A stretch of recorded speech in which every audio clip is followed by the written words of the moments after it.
BNP এতদিন ধরে গণতন্ত্রের অনেক বড় বড় লেকচার দিয়ে এসেছে। অন্তর্বর্তীকালীন সরকারের সময় একটা সিটি কর্পোরেশন প্রশাসক নিয়োগ দেওয়া হয়েছে, এটার মধ্য দিয়ে নাকি গণতন্ত্র ধ্বংস হয়ে যাচ্ছিল। এখন তারা নির্বাচিত সরকার হয়ে প্রত্যেকটা জায়গায় প্রশাসক দেওয়া শুরু করেছে। এরপরে এই প্রশাসকদেরকে দিয়ে তারা বিভিন্ন জায়গায় ক্ষমতা কুক্ষিগত করবে, জনগণকে সরকারের বিভিন্ন সুযোগ সুবিধা খালি দলীয় লোকদেরকে দিবে, এরপরে ওই লোকটাকেই তারা ওই পদে আবার নির্বাচিত করার চেষ্টা করবে।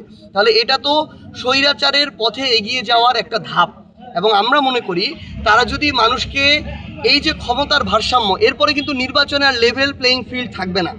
যেই লোকটা উপজেলা পরিষদের প্রশাসক তারা বানাবে, ওই লোকটাকেই দিচ্ছে যাকে তারা উপজেলা চেয়ারম্যান বানাইতে চায়। তাহলে এইরকম করে যদি তারা দেয়, তাহলে তো বিএনপি নির্বাচনের আগে এই নির্বাচনকে প্রশ্নবিদ্ধ করে ফেলবে এবং তারা লেভেল প্লেইং ফিল্ডটা নষ্ট করে দিচ্ছে।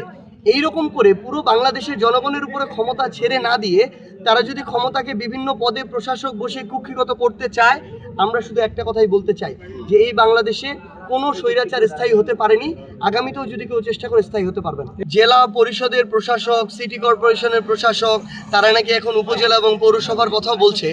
এই প্রশাসক দেওয়া হচ্ছে তাদের যেই নেতাকর্মীরা হেরে গিয়েছে কিংবা যারা মন খারাপ করে আছে, তাদের দলীয় নেতাকর্মীদের পুনর্বাসন কেন্দ্র হয়েছে এটা।